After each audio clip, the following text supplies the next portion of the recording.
Thank you, Mr. Speaker.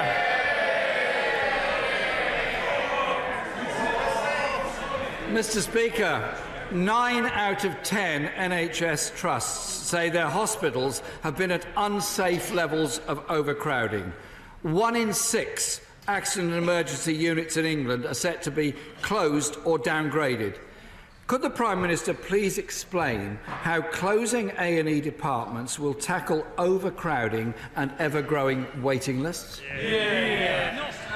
First of all, can I extend my thanks, and I'm sure that of the whole House, to the hard-working staff in the NHS who do a great job day in and day out treating patients.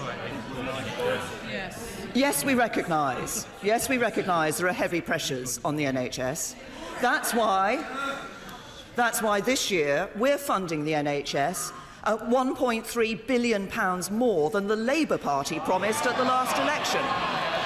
He refers specifically to accident and emergency. What is our response in accident and emergency? We see 600 more A&E consultants, 1,500 more A&E doctors and 2,000 more paramedics. It's not about standing up and making a soundbite and asking a question. It's about delivering results, and that's what this Conservative government is doing. Mr. Speaker, congratulating A&E staff is one thing, paying them properly is another. I hope she managed to see the BBC report on the Royal Blackburn A&E department, which showed that people had to wait up to 13 hours and 52 minutes to be seen. A major cause of the pressure on A&Es is the £4.6 billion cut in the social care budget since 2010. Earlier this week, Liverpool's very esteemed adult social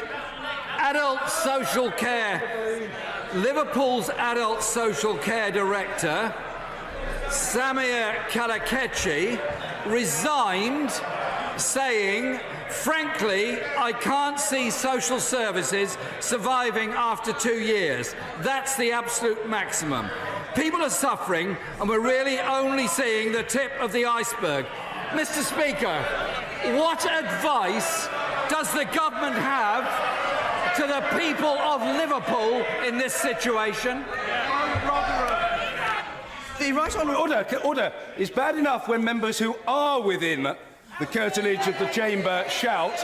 Those who are not absolutely should not do so. It's a discourtesy to the House of Commons. Nothing more, nothing less. Please don't do it. The Prime Minister. Well, he referred at an early stage of his question to Blackburn. I'm happy to say that compared to 2010, there are 129 more hospital doctors and 413 more nurses in the Blackburn East Lancashire Hospitals NHS Trust. He then went on to talk about waiting times, and waiting times can be an issue. Where is it that you wait a week longer for pneumonia treatment? That you wait a week longer for heart disease treatment? That you wait 7 weeks longer for cataract treatment, 11 weeks longer for hernia treatment, and 21 weeks longer for a hip operation? It's not in England, it's in Wales. Who's in power in Wales? Labour.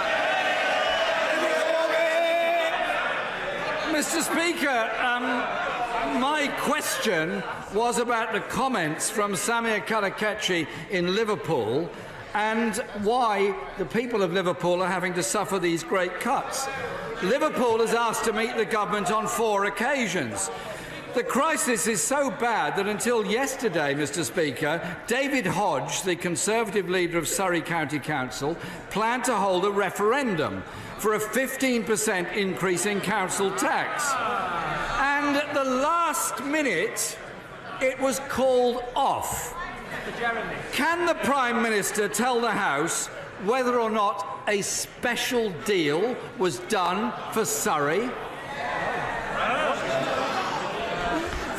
The decision as to whether or not to hold a referendum in Surrey is entirely a matter for the local authority in Surrey County Council. But I say the right honourable gentleman has raised the issue of social care, which we've exchanged on across this dispatch box before. And as I've said before, we do need to find a long-term sustainable solution for social care in this country. So I recognise the short-term pressures. That's why we have enabled local authorities to put more money into social care. We have provided more money. Over the next 2 years, 900 million more pounds will be available for social care. But we also need to look at ensuring that good practice is spread across the whole of the country. We can look at places like Barnsley, North Tyneside, St Helens, Rutland. Towards the end of last year, there were virtually no delayed discharges attributable to social care in those councils. But we also need to look long-term, and that's why the Cabinet Office is driving a review with the relevant departments to find a sustainable solution, which the Labour Party ducked for far too long. Mr. Speaker, my question was whether there had been a special deal done for Surrey. The leader said they'd had many conversations with the government. We know they have, because I've been leaked copies of texts sent by the Tory leader David Hodge, intended for somebody called Nick, who works for ministers in the Department of Communities and Local Government. And these texts read, "I'm advised that DCLG officials have been working on a solution and you will be contacting me to agree a memorandum of understanding." Will the government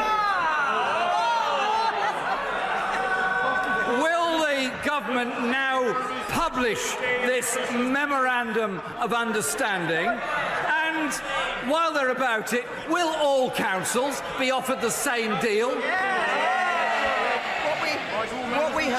What we have given all councils is the opportunity to raise a 3% precept on the council tax, for that to go into social care. He talks about understanding. What the Labour Party fails to understand, what the Labour Party... Order! There's far too much noise. Mr. Pound, calm yourself. You're supposed to be a senior statesman. And order!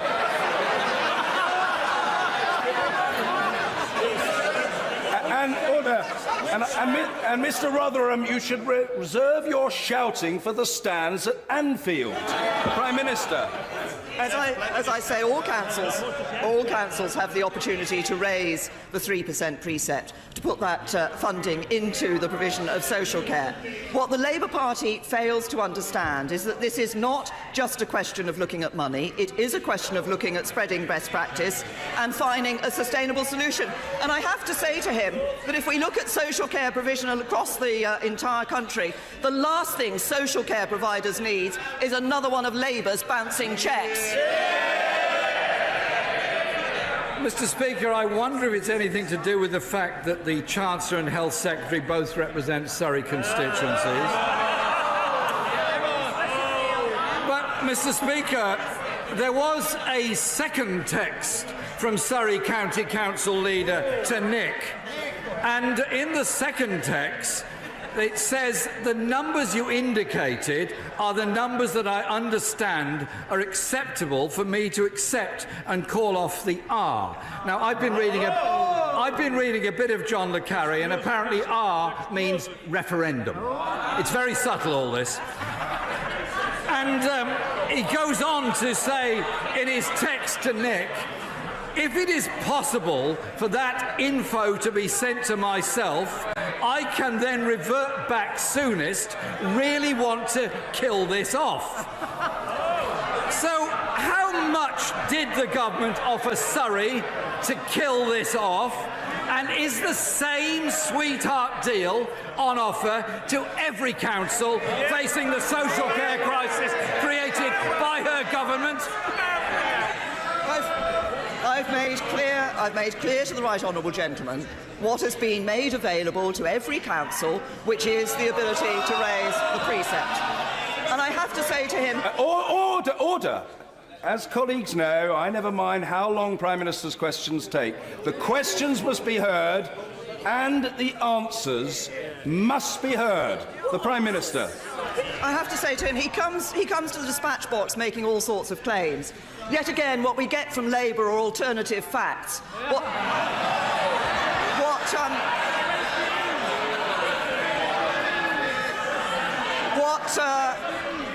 What they really need is an alternative leader. Mr. Speaker, my question was, what deal had been offered to Surrey that got them to call off a referendum, and will the same deal be offered to every other council going through a social care crisis? Mr. Speaker, hospital wards are overcrowded. 1 million people aren't getting the care they need, and family members, mostly women, are having to give up work to care for loved ones. Every day that the Prime Minister fails to act, this crisis gets worse. So will she finally come clean and provide local authorities with the funding they need to fund social care properly, so that our often elderly and vulnerable people can be treated with the support and dignity that they deserve in a civilised society? The deal that is on offer to all councils is the one that I've already set out. But let me just be very clear with the right honourable gentleman, because as ever he stands up and consistently asks for more spending, more money, more funding.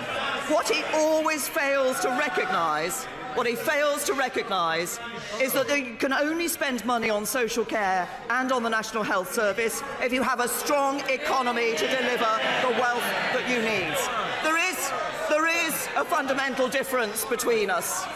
When I talk... Order! I'm sorry, there's still too much noise in the chamber. People observing our proceedings here and outside want the questions heard and the answers heard, and they will be. The Prime Minister. There is a difference between us.